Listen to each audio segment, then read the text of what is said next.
Fala, galera! Hoje a gente vai falar sobre a gravação do Colégio Salvador Arena, correção do processo seletivo de 2024. Então, hoje vamos falar das ciências humanas. Vamos de uma vez só. Aqui vai ser a gravação de História e Geografia, então a gente tem um vídeo de História e Geografia no mesmo, tá? Vamos junto lá, então, para o nosso processo. Vamos começar por Geografia e bora lá. Questão 16. Analise o mapa para responder a questão.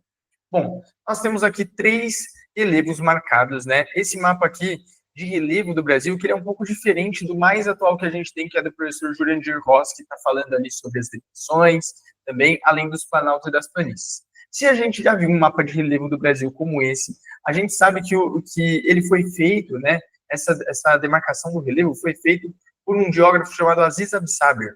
E esse cara, ele tinha na época dele não toda a tecnologia que os últimos mapas já têm, né? Por exemplo, imagens via satélite e tudo mais. Então, ele vai falar do relevo, principalmente olhando de uma forma geral até para a vegetação, para bioma, né? Para as regiões e altimetria, com certeza também. Lembrando que o relevo para o Aziz Absaber, como ele não considera também as depressões, ele está falando tanto do processo de altimetria, que é a distância que esse relevo está do nível do mar, como também ele vai falar da questão do processo erosivo e da sedimentação. Beleza? Mas para a gente começar aqui, então, os 3 numerozinhos, eles já apontam lugares que a gente já sabe quais são. Lá no extremo norte do Brasil, a gente tem um planalto que a gente chama de Planalto das Guianas, tá? Além da região 2, que é o famoso Planalto Central. Quem já ouviu Legião Urbana aí sabe do que eu estou falando. Legião Urbana, que falava das músicas do Planalto Central, acho que o Capital Inicial também fala sobre. E o 3 seria o Planalto Meridional Brasileiro, tá? Tem que ter um prévio conhecimento desses mapas para a gente entender um pouco como que se distribui esse relevo no Brasil. Então, esses 3 são planaltos. Sendo assim, a gente tem a primeira questão, então, com a resposta da alternativa C. 1, 2 e 3 são planaltos, sendo que o 1 está no pico mais elevado do Brasil, que de fato é. Tudo bem? Então, a alternativa C, 1, 2 e 3, planaltos. Questão 17. Segundo os dados do censo de 2022, divulgados pelo IBGE, Instituto Brasileiro de Geografia e Estatística, a população do país chegou em 203,1 milhões em 2022, com um aumento de 6,5%, frente ao censo demográfico anterior, realizado em 2010, então 12 anos antes, né? A gente já está falando aqui de crescimento populacional e tudo mais. Assinale a alternativa que identifica uma complementação correta da notícia apresentada. Bom, a gente tem que saber mais ou menos aqui algumas distribuições da população brasileira. Tá? No caso, todos nós sabemos, ou imaginamos pelo menos, que a região mais desenvolvida, que é a região sudeste, é também a região mais populosa do Brasil, certo? Cerca de 41,6% da população brasileira está na região sudeste, isso seguida pela região nordeste, tem aproximadamente 21, 22%, né? 21,9% talvez. Tudo bem? Aliás, 26,9%, desculpe. Então, sabendo disso, se a gente for para as questões, a gente vai saber mais ou menos o que está falando. Vamos lá. Na questão de letra B, a região sudeste se manteve como a mais populosa do Brasil, concentrando os 3 estados com maior população, de fato, né? Então, São Paulo, Rio de Janeiro e Minas Gerais, que são os estados mais populosos do Brasil. E aí, a gente tem, então, a alternativa B como alternativa correta. B de bola, então, na questão 17. Próxima questão. Questão 18. A prática da guerra fiscal entre os estados brasileiros é antiga, mas sua expansão em âmbito nacional efetivou-se a partir da década de 90. Vamos lá. Guerra fiscal, pessoal, é um processo que é, de fato, a concessão de incentivos fiscais por parte dos estados à indústria, para incentivar, de fato, a industrialização do seu estado. Bem por isso que é chamado de guerra fiscal, porque cada estado, de certa forma, gera uma certa autonomia para poder tornar seu estado mais atrativo. Senão, a indústria, de fato, só ficaria concentrada em regiões como a Sudeste, que é a região mais populosa, tem mais mão de obra dessa forma, então, e tudo mais. Então, isso já nos dá a resposta. Essa breve explicação que eu dei sobre guerra fiscal já nos dá a resposta do que do que a questão está perguntando para a gente, né? A guerra fiscal, então, nesse caso aqui, ela promoveu uma relativa descentralização da industrialização brasileira, das indústrias brasileiras, reduzindo a participação do Sudeste na produção industrial. A guerra fiscal ela serve um pouco para isso, não para descentralizar o Sudeste especificamente, mas para que os outros estados consigam atrair a indústria, né? A indústria, normalmente, ela é atraída por regiões mais populosas, onde a gente tem mais geração, né, de mão de obra, a gente tem mais mão de obra e mais mercado consumidor, né? Se não são os incentivos fiscais em outras regiões, essas acabam por ficar desindustrializadas, né? Então, a guerra fiscal, ela tem esse intuito no Brasil, beleza? Então, a alternativa D de dado, na questão 18.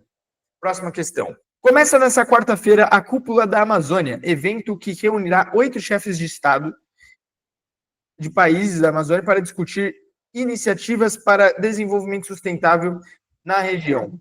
Além do presidente brasileiro, a cidade de Belém do Pará receberá outras 7 autoridades na região, entre elas os representantes. Vamos lá. Aqui a gente tem que ver o complemento, certo? Nesse caso aqui, vamos direto para a questão certa, que no caso é a questão de letra C, tá? Que está falando sobre a Colômbia e o Peru. Por que essa está certa? Porque o complemento está certo na verdade. Tá? Quando a gente fala, por exemplo, da Venezuela e da Bolívia, que está lá na primeira questão, a afirmação está falando o seguinte, que esses países eles têm a mata mais preservada, o que já pode ser até uma questão muito subjetiva, a gente não tem de fato esse dado, né? Mas se diferenciam no nosso país pela ausência de planícies, também não, com certeza. Existem as planícies ali na Venezuela e na Bolívia, certo? O Equador e a Guiana também não, exatamente pelo mesmo motivo, porque aqui ele está falando que se diferenciam pelo predomínio de baixas altitudes. A gente acabou de ver na outra questão que existe no Brasil Planalto das Guianas, que está no extremo norte ali, e que de fato é uma região mais alta, não só no Brasil, mas que com certeza, se ele tem esse nome também, muito provavelmente está ali próximo às Guianas, deve ter uma região mais alta ali também nesses outros países, tudo bem? Então, Colômbia e Peru que possuem um bioma amazônico, como o Brasil de fato, mas se diferenciam do país pela presença da Cordilheira dos Andes.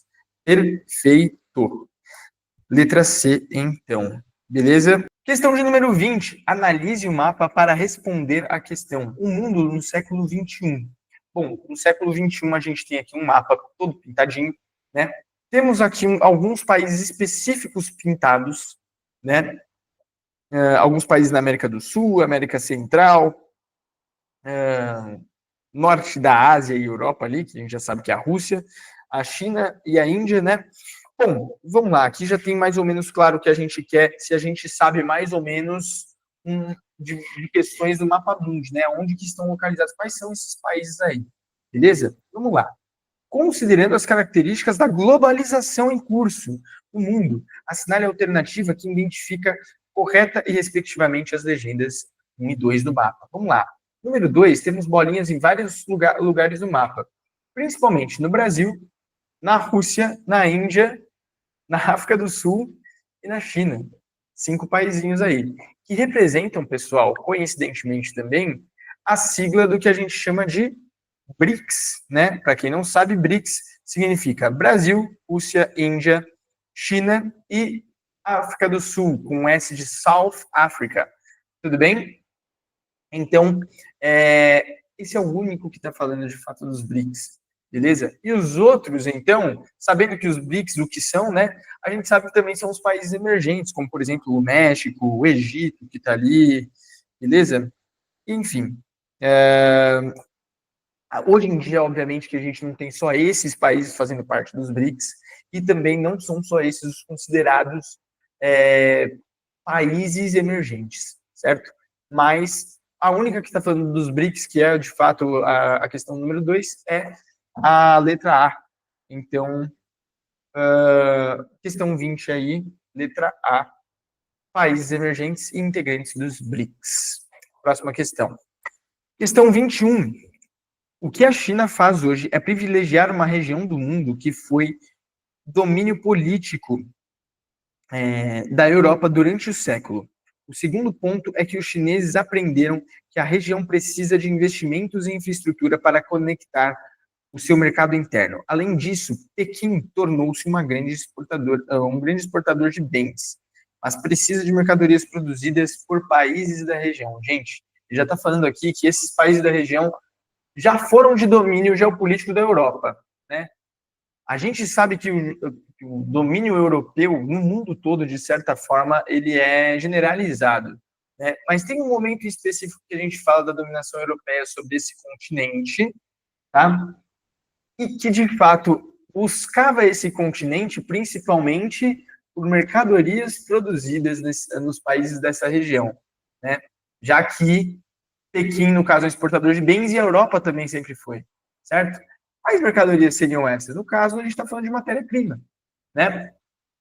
Qual que é o continente mais exportador de matéria-prima nesse sentido? E principalmente, falando de uma questão histórica, né, que foi dominado aí durante muitos anos, foi dividido e repartido pelos países da Europa. A gente está falando da África, né, pessoal? Então, questão 21, na África, importante fornecedora de commodities agrícolas e minerais. Isso principalmente a gente remontando aí o contexto do século XIX, né, do imperialismo europeu. Fechou? Próxima questão, então, bora lá. 22, vamos lá. Observe o gráfico para responder a questão. Refugiados e imigrantes com pedido de proteção na União Europeia. A leitura do gráfico e dos conhecimentos sobre os atuais problemas políticos e socioeconômicos do mundo permitem afirmar que, bom, esse daqui também a gente já pode ir direto, por quê? Porque ele está mostrando um gráfico aqui da migração e de refugiados que estão pedindo aí proteção na União Europeia, certo? E a gente está falando de um contexto muito generalizado no mundo, tá? A resposta certa aqui é que em 2022, além dos africanos e asiáticos, a União Europeia recebeu muitos refugiados da própria Europa. De fato, é o que acontece. Tudo bem? Então, a gente está falando aqui de uma questão social que englobava ali o mundo todo, não só a União Europeia e não só países de outros continentes também, no caso, africanos e asiáticos. Fechou? Então, a gente está falando da questão de alternativa, da alternativa B da questão 22. Fechou, galera? Próxima questão. Questão 23, agora a gente já está entrando em história. Vamos lá. A lavoura canavieira, ou seja, de cana-de-açúcar, com opção para a ocupação do Brasil, inaugurou uma nova forma de colonização. A ocupação dos territórios conquistados limitara-se até então às comercializações de produtos encontrados nas terras descobertas. Portugal transformava a empresa colonial em sistema produtivo no qual técnica e recursos metropolitanos criavam um fluxo constante de produtos destinados ao comércio europeu. A escolha do açúcar era amplamente justificável no momento em que se buscava a solução para a efetiva ocupação do Brasil. Bom, a gente sabe que o Brasil ele passa por um momento, né, que a gente chama inclusive de período pré-colonial. Os portugueses, eles não demonstram logo de cara um grande interesse nessas terras, dado o fato de que no Brasil não tinha sido logo de cara encontrado ouro, né, ou metais preciosos como os portugueses e europeus, de certa forma, em geral, buscavam. E o interesse vem justamente também, né, por um período, né, que é esse pré-colonial, onde várias outras nações começam a colocar os olhos e até as garras no continente americano, no Novo Mundo. Então, quando esse território aqui, toda essa região, ela começa a ganhar aí uma certa notoriedade em todo o mundo, né? O conhecimento dessas terras começam a ser internacionalizados. Não sei se essa palavra existe, hein? Mas, enfim, internacionais, vamos deixar assim. Nesse caso, Portugal começa, então, a produzir no Brasil. O que eles vão produzir? Um produto que eles já tinham conhecimento, que provavelmente daria certo. E, de fato, dá, né? O produto que vai ser experimentado aqui, principalmente na região norte, né, e nordeste, no caso, vai ser a cana-de-açúcar. E esse produto era de conhecimento português porque os portugueses já tinham a experiência da produção do açúcar. e dispunham de contatos comerciais que permitiam a colonização do produto. Eu já estou lendo a resposta aqui da alternativa C. Os portugueses já plantavam, já conheciam, né, já tinham tido a experiência da cana-de-açúcar nos Açores e na Ilha da Madeira, né, na costa africana, então. Eles já sabiam que muito provavelmente, com o clima do Brasil, isso daqui daria certo. O clima dessa região, isso daqui daria certo. Beleza? Então, alternativa C de casa.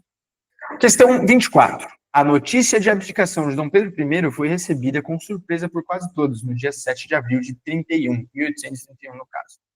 Não obstante, para aqueles homens e mulheres, o 7 de abril aparecia como um desdobramento natural do 7 de setembro. É uma continuação, então, nesse caso.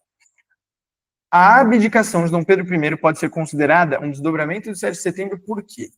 Nesse caso, pessoal, logo depois que Dom Pedro I ele abdica do poder, ele abre as portas, né? Ele abdica porque ele deixa, né, o poder no colo do seu filho, que não podia assumir, Dom Pedro II, que era bem menor de idade nesse caso, né? Ele tinha, acho, 4 anos quando Dom Pedro I vai embora para Portugal. E aí, por que isso pode ser um desdobramento da independência, né? Porque justamente nesse momento começa um período de governo regente, né, do governo regente, o governo regencial. É uma cúpula ali de mandatários, né, governantes que tinham relações com a monarquia, né, eram pessoas que tinham uma ligação, mas não faziam parte de fato da monarquia. Então, a questão certa aqui está falando que afastava a ameaça do autoritarismo político e abria possibilidade de brasileiros, né, dirigirem o país com a instituição do período regencial, ou seja, pessoas comuns, de certa forma, que tinham conhecimento político ali, que tutelam Dom Pedro II e que passam a governar o Brasil, gerando ali vários problemas, de fato, mas a gente tem abertura para esse tipo de questão, então, certo? De centralização, de certa forma, né? E por isso também o período de instabilidade, que vai ser o período regencial, instabilidade política. Fechou, então, a alternativa D de dado. Na questão 24. Próxima pergunta. Analise o excerto da canção Lenço no Pescoço, de Wilson Batista, gravada pela primeira vez em 1933. Bom, aqui, de fato, é uma questão de interpretar texto, na verdade, né? Com o meu chapéu de lado, tamanco arrastado. Bom, já vou até onde ele quer aqui, tá? Ele está perguntando sobre uma relação em que esse texto ele está falando. E aqui a resposta está na segunda estrofe. Sei que eles falam deste meu proceder. Eu vejo quem trabalha no andar, né? Andar de miserê. Vejo quem trabalha andar de miserê. Está falando da miséria, então, do trabalhador. E nesse caso, como ele está falando da miséria do trabalhador, a resposta certa aqui é a alternativa B, ó, que ele está exaltando, está falando ali do gingado, está falando da vida de vadio, da vida do malandro, né, junto do samba, ele está exaltando essas virtudes, então, né, colocando como virtudes nesse caso, e o trabalhador é apresentado como alguém marcado pela miséria, está aqui, ó, na segunda estrofe, né, e essa seria, então, a resposta correta. Alternativa B de bola, da questão 25. Bora para a próxima. Questão 26. O Brasil, que no início da década de 60 ocupava o 50º lugar entre as economias capitalistas mundiais, em meados dos anos de 1970, ocupava o 8º lugar. A imponente classificação encobre características e contradições do desenvolvimento capitalista desigual em relação aos países centrais. Bom, primeiro que a gente está falando aqui da década de 70 no Brasil. Década de 70 no Brasil marcada pela ditadura militar, anos de chumbo e principalmente uma política econômica que está sendo escancarada nessa pergunta. A política econômica, inclusive, é o milagre brasileiro. Vai de 68 até 73, mais ou menos, quando tem crises e crises que começam a se acarretar, né, das crises da década de 70, e aí a gente tem um tapa na cara do milagre brasileiro, né? Mas, enfim, quando a gente fala do milagre brasileiro, a gente está falando de um período de desenvolvimento brasileiro comparados a níveis chineses, né? Então, por isso que a gente vai de 50ª economia para a 8ª economia. né, em um período de 10 anos. Isso é, de fato, muita coisa, é um salto muito louco, por isso milagre brasileiro, certo? A grande questão aqui é que o milagre brasileiro não dá certo também, né? Mas o que ele está falando aqui? Ele está falando, então, do acelerado crescimento da nossa economia, né? Questão 26, então, ocorreu uma acumulação acelerada do capital e uma concentração de renda baseada no forte crescimento das desigualdades sociais. Beleza? O que acontece? Nessa política também, era dito, né? Era famosa essa frase do economista brasileiro que dizia que a economia tinha que crescer como um bolo para que depois fosse repartida à população. Então, durante o milagre brasileiro, a população não vê esse crescimento econômico. Isso só está no papel. A população está passando fome ainda tem muita desigualdade social, e é essa a grande questão. Quando estoura a crise, depois, né, acho que em 73, quando a gente tem crise do petróleo e tudo mais, a gente tem vários problemas sendo acarretados a partir disso, né? Principalmente a um custo desse desenvolvimento para o Brasil, que pegava dinheiro emprestado e depois esse dinheiro é cobrado por causa de uma crise mundial do petróleo, certo? Então, a questão que fala sobre isso, fala sobre esse crescimento, é a questão de alternativa C. Ocorreu a acumulação acelerada do capital e uma concentração de renda baseada no forte crescimento das desigualdades sociais. Questão 26, então, alternativa C. Próxima pergunta. 27. A propaganda na Alemanha nazista tornou-se onipresente. A politização do cotidiano revelou-se uma característica marcante do regime. A lógica principal da propaganda era fazer-se presente em toda parte para impedir evasão, escape ou imaginação livre. Os valores que nortearam as presentes difundidas pelo meio de comunicação foram os que nortearam a elaboração das doutrinas nazistas. Bom, a gente está falando de nazismo, então, principalmente, a gente fala, além de toda a perseguição e de todo o crime humanitário, a gente está falando de nacionalismo, certo? Um regime nacionalista, e de extremo nacionalismo, né? De extremo patriotismo nesse sentido.